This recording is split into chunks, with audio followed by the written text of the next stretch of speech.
Jika ke Dokter Arika, ke Olive atau ke Densu, silakan. Atau mau dimulai, ada yang mau diberikan dulu sambutan dari Densu, silakan. Tadi itu sambutan terbaik gue.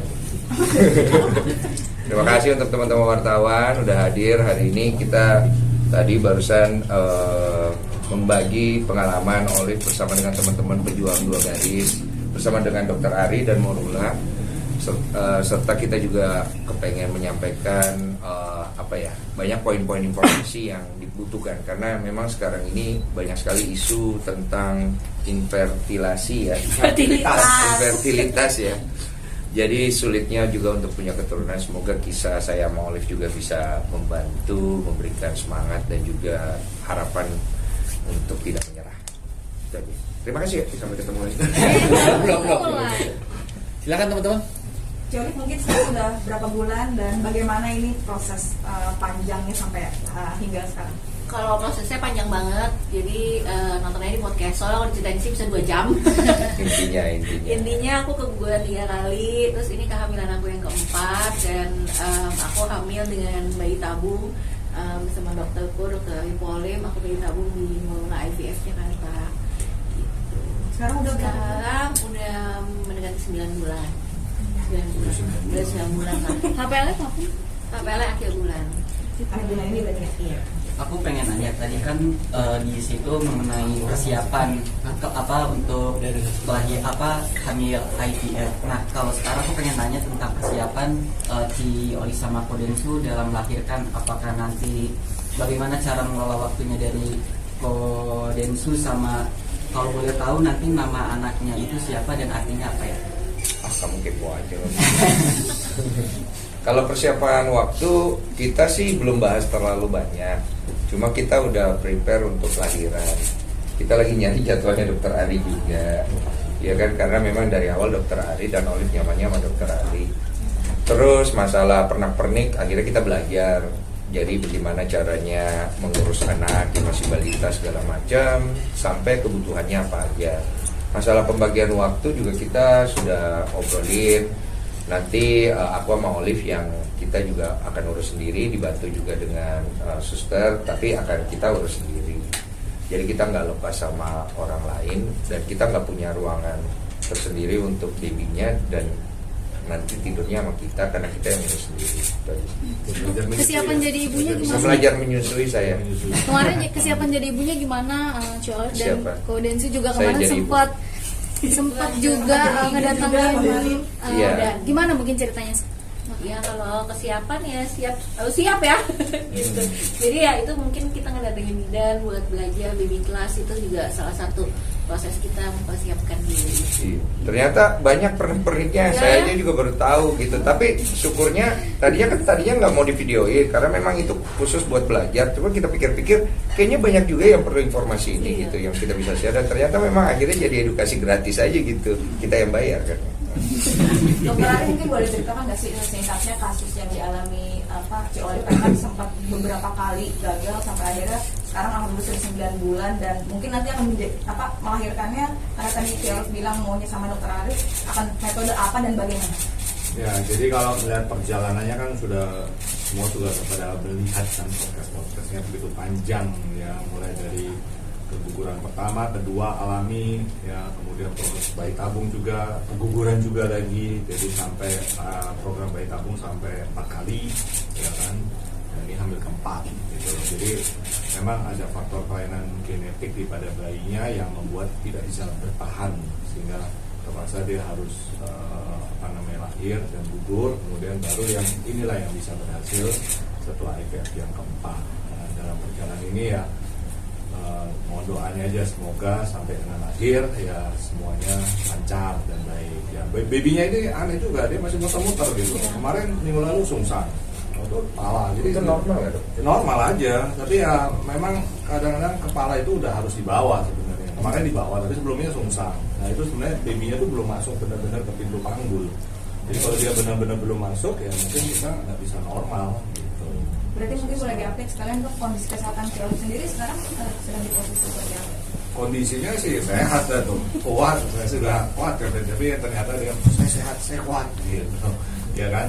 Jadi ini sudah masuk minggu ke berapa, mau 36, 37 ya, mau 37, berarti ya kita udah harus siaga nih, harus siaga ya kan, karena ya siapa tahu tiba-tiba mules, kontraksi, ada sesuatu yang harus kita segera lahirkan. Jadi saat ini baik, babynya juga baik. Terakhir kita USG 2,829 kalau nggak salah, 2,8 2,9.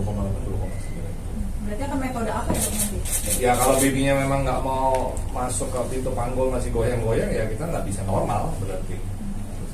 Waktunya ya nanti kita lihat, karena kan sampai akhir bulan ini gitu masih ada waktu. Nggak masalah sih Cewek maunya kalau apa, cewek? sesar atau normal. Sama aja kan? Iya, Sama aja. ya udah sama aja lah, mau sesar mau normal yang penting sehat. Kalau aku mungkin lebih ke yang penting sehat aja sih. Apapun itu kan pasti nanti ada dokter yang dampingin. Kayak ke Cio. Masih nggak percaya nggak sih Cio? Masih ngerasa nggak percaya nggak sih dari posisi ini sekarang? Percaya dong, kan udah goyang-goyang. Masih nggak nyangka. masih nggak nyangka juga, kayak setelah berapa kali gagal terus berhasil, tapi ya kayak dengan makin aktif babynya makin ini, oh ya ini berarti sehat. Kalau khawatir masih ada, tapi ya jalanin aja. Mungkin rasanya sekarang seperti apa Cewek, karena udah 9 bulan kan, apalagi dikit lagi mau lahiran, biasanya kadang mau lahiran ibu jadi lebih stres, takut melahirkan atau bagaimana kalau Cewek? Kalau deg-degan mah pasti ya, rasanya lebih susah tidur, terus deg-degan, tapi jalaninnya ya happy aja sih, Pova. Aku nggak mau bawa ke stres, karena kan takut juga ya kalau stres, jadi ya bawa santai aja, rasanya itu aja sih, ya kan? Tapi masih ada trauma-trauma gitu nggak sih Ci? Tanya-tanya mulu. Ada trauma gitu, masih ada ketakutan dari yang kemarin? Enggak. Sekarang udah enjoy. Kalau trauma kan nggak nyoba lagi, tapi aku kan nyoba terus. Jadi kalau dibilang trauma mah nggak sampai ke titik aku trauma sih, enggak. Atau mungkin kodensi yang agak lebih deg-degan jelang melahirkan? Ya mungkin dia. Nah, gimana? Baby Apa blues yang atau gimana? Ya saya baby blues kayaknya. Belum baby yang baby belum. Deg-degan juga itu. Kemarin itu ada yang nanya, kayak kalian nih nanya-nanya bikin saya deg-degan, karena kan sebentar lagi. Jadi dari kemarin itu aku nggak terlalu mau hero, supaya aku juga nggak kepikiran gitu. Karena kalau bentar lagi gini mau lahiran jadi kepikiran kan ya. Makasih udah nambah beban. Ya cuman nanti itu urusan saya lah. Saya pastikan punya metode saya sendiri untuk bisa menerima kondisi baru, terus bagaimana menjalaninya gitu, walaupun deg-degan juga lah. Kalau mungkin sebelum mendekati hari lahiran ini sempat ngajak si Olive juga nggak sih Baby Moon keluar? Nggak berani. Ke bulan. Kayak apa namanya? Kayak honeymoon tapi Oh ada ya begitu ya. Ada. Bulan ya bulan. Jadi kayak liburan sebelum melahirkan gitu. Enggak lah, nggak berani. Ide bagus itu ya. Ya enggak, jangan ya. Udah Baru harus siaga Udah sekarang. nggak bisa sekarang, kemarin Bisa. nggak kepikiran, lu lagi baru kasih tahu sekarang. Ih telat, iya nggak kepikiran. Ya sih, lebih ke ya udah lah di rumah aja deh istirahat. Iya. Aku juga nggak kepikiran. Kita sih nyantai-nyantai. Cukup kan kita berdua cukup liburan di rumah. Tadi mau nanya lagi. Berarti ngambil kelas kok sekarang udah nggak pergi-pergi ke luar rumah atau gimana, siaga takutnya tiba-tiba? Iya, kalau aku kemarin memang kerjaan banyak aku kurangin banget. Karena aku alasannya memang mau siaga aja. Takutnya kontraksi tiba-tiba saya nggak di tempat gitu juga. Nanti nama baik saya kan rusak ya. Jadi saya kurangin banyak kerjaan. Jadi uang itu bisa cari. Jaga istri dulu. Kasih. Polisi ya. Tapi kemarin kenapa sampai baby class gitu sih, sampai persiapan sebegitunya? Maunya Olive, karena menurut dia itu penting. Penting kan, kita nggak tahu ya, kita nggak ngerti. Terus waktu itu sempat konsul juga sama dokter, sama dokter Tiwi di RSI Iya, dokter Bunda. Tiwi. Terus dokternya juga nyaranin kalau memang ada waktunya sebaiknya ambil supaya nanti pada saat lahiran nggak kaget gitu. Iya. Ide bagus juga, ya udah akhirnya kita ikutin aja. Jadi selama ini kita ngikutin aja sama dokter-dokter yang mendampingi kita. Iya. Kan sempat ada bilang ternyata yang ngurus anak tuh nggak cuma ibu ya, bapaknya juga harus ikutan juga ya. Iya, itu kata dokternya. Gimana kodensi? Saya baru tahu itu. Jadi pas habis lahiran gitu, si ibunya ini kan lagi istirahat tuh, karena kan proses lahiran itu. Jadi bayinya nanti sama bapaknya. Nah bapaknya itu dia harus bisa gendongnya, terus nanti dia harus berusaha supaya bayi itu belajar ngenyak dulu. supaya nanti begitu dikasih ke ibunya dia udah tahu langsung mencari ASI sendiri gitu. Jadi saya harus menyusui dia nanti. Bener ini. Apa namanya kan skin Bahasa to kedokteran skin maksudnya. Iya, skin to skin gitu. Terus aja dia supaya dia nanti nyari sendiri. Nah, untuk membangun ikatan harus skin to skin gitu-gitu. Jadi saya harus standby juga tuh pas Olive nanti lahiran untuk peran yang itu. Setelah udah sekitar 4 jaman ya dok ya kayaknya. 4 jaman baru nanti dikasih ke ibunya, udahlah saya ya, labing lagi. Berarti butuh kerjasama ya antara Kerjasama, iya. Gak bisa istrinya sendirian. Makanya saya suka kasihan sama wanita-wanita di luar sana yang pas dia proses lahiran gak ada suaminya, apalagi punya masalah rumah tangga. Ya saya sangat bersimpati jadinya, karena dari sini saya belajar, oh ternyata istri ngejalanin sendiri bebannya luar biasa, apalagi gak ada didampingin tambah luar biasa. Salut saya sama wanita-wanita yang melewati hal itu. Udah, terima kasih ya. Dokter, mungkin terakhir ada wejangan nggak sih, karena kan ini udah detik-detik mau lahiran, atau mungkin ada larangan tertentu nggak sih untuk Ciolif dan Kodensu? Ya, yang penting berdua sudah harus siap, ya kan, artinya di rumah harus siaga, semuanya harus sudah dipersiapkan. Kalau tiba-tiba ada namanya kondisi baru, segera harus ke rumah sakit. Nah, kita semua sudah mempersiapkan semuanya. Jadi ya kalau sekarang masih aman-aman aja, boleh aja aktivitas sih, nggak perlu ada yang terlalu dibatasi banget, tapi ya jangan terlalu capek. Kita masih boleh jalan. Seperti hari ini kan dari pagi, dari siang tadi gitu. Ya kan? Sama syukurlah baik. kita mengurangi ini juga publikasi. Jadi minta maaf dulu sebelumnya karena kita juga tidak mau terlalu mempublikasi masalah kelahiran segala macam. Jadi pada saat proses mungkin lahiran kita juga akan menolak publikasi gitu. Karena kita pengen jalaninya lebih lebih personal aja. Bahkan keluarga juga kita nggak terlalu terima gitu untuk datang pada saat rame banget cuy. Gue pernah nonton tuh vlog apa lah itu rame banget tuh. Kita nggak bisa gitu. Jadi mohon maaf untuk teman-teman, kita tidak terlalu publikasikan ya. Nanti kalau ada cuannya baru kita publikasikan. Ya, kita Kenapa pengen begitu? me time dulu. Iya. Baru ya, kita juga perlu adaptasi. Baru soalnya. Jadi kita udah sepakat kayak, aduh nanti kayaknya kita juga ini kurangin kerjaan, terus kita juga pengen coba gimana sih rasanya. Belajar dulu Kita sebulan nggak- pertama gitu. Kan pasti banyak orang yang menantikan nih. Iya, banyak yang mau datang berkunjung. Ini juga kita juga tolak dulu gitu. Nanti setelah berapa bulan baru boleh berkunjung gitu. Karena kita tidak mau terlalu banyak eksplorasi gitu. Kita lagi belajar jadi orang tua tuh baru awal-awal juga kan.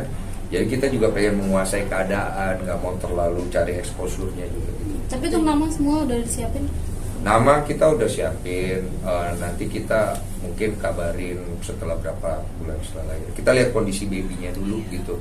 Syukur-syukur ya kalau babynya sehat ya. Kita kan nggak pernah tahu ya. Kita terlalu banyak ngomong sekarang, nanti kita juga takut sendiri omongan kita gitu. Jadi berjalan dengan natural aja. Main dokter anaknya juga rekomendasiin jangan making jemuk, jangan making cium, jangan apa. Oh ya udahlah, akhirnya kita milih oke ya udah kita batasin aja. Gitu. Kita nggak aktif di mana-mana, kita lagi bertiga aja. Live Instagram dong saya. Nanti lahirannya di mana, di Jakarta atau di Di Jakarta sih kan dokternya di sini. Kita ke Belanda. Ya warga negara bisa dua ya. Kita percaya warga negara banyak, jadi melahirkan di banyak negara ya. Amin. Enggak dong, enggak diaminin dong.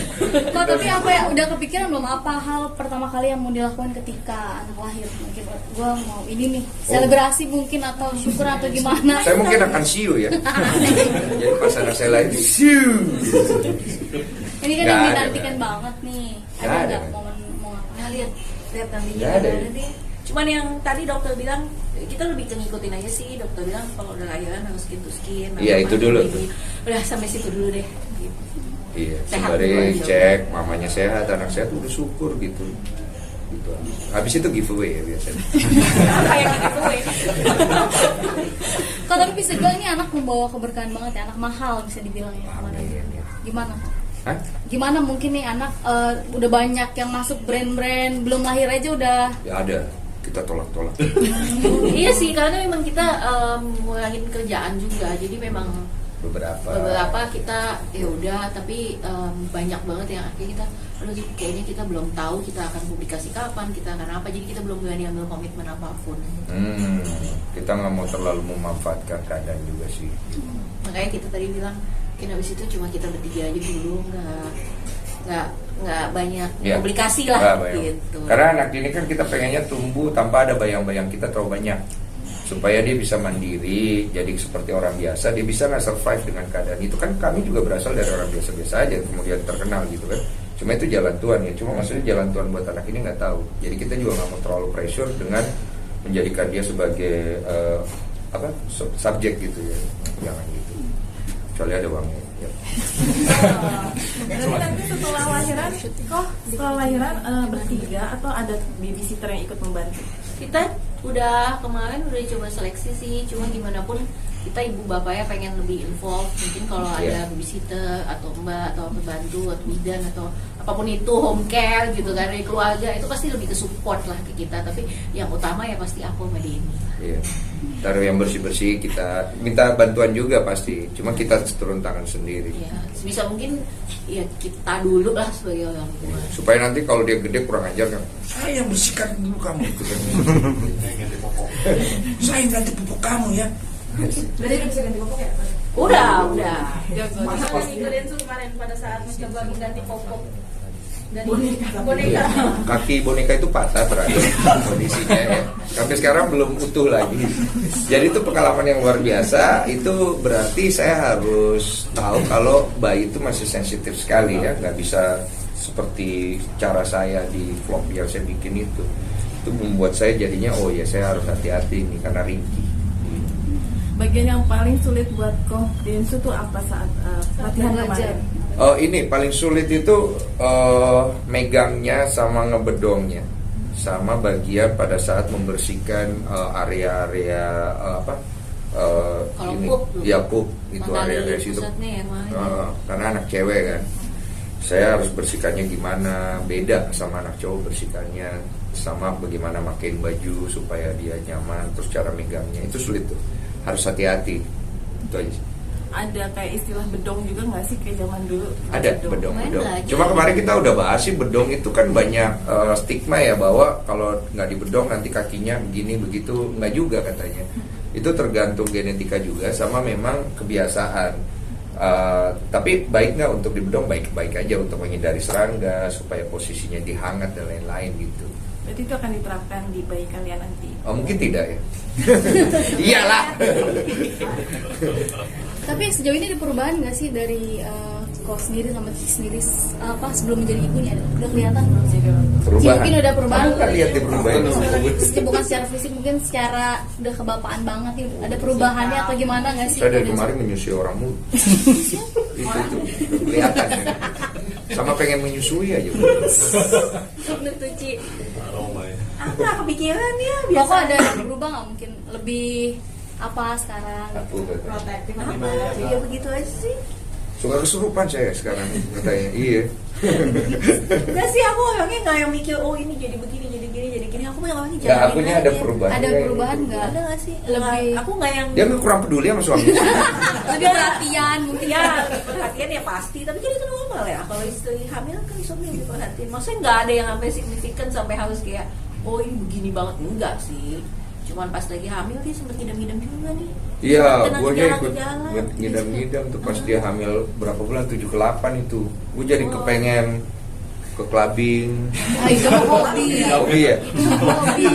Bukan ngidam ya, enggak dia agak muntah, mual, Itu. terus ya susah tidur. Pengen hiburan gitu. Oke, sudah ya. Thank you banget. Minta doanya. Ya, minta doanya buat semua teman-teman. Doakan perjalanan istri saya melahirkan nanti sehat selamat. Babynya juga nanti bisa jadi bayi yang memberikan kebaikan buat banyak orang. Dan terima kasih banyak untuk dukungan juga dan supportnya. Sarang Beo. Saya lancar. Amin. Semangat. Tapi ada tradisi nggak sih kok? Tradisi di Chinese atau di itu atau apa nggak sih di keluarga kalian? Kalau Nggak ada juga. Kalau di Muslim kan ada akikah kayak gitu. Akikah itu apa? Atau dari Chinese gitu ada. Syukuran kelahiran. Biasanya 1 bulan, biasanya 1 bulan. Enggak langsung sih mungkin sebulan. Enggak ada sih kita biasa-biasa aja. Paling gua doain tuh anak. Terus gua angkat ke langit gitu. Foto dulu kok. Oke, foto dulu.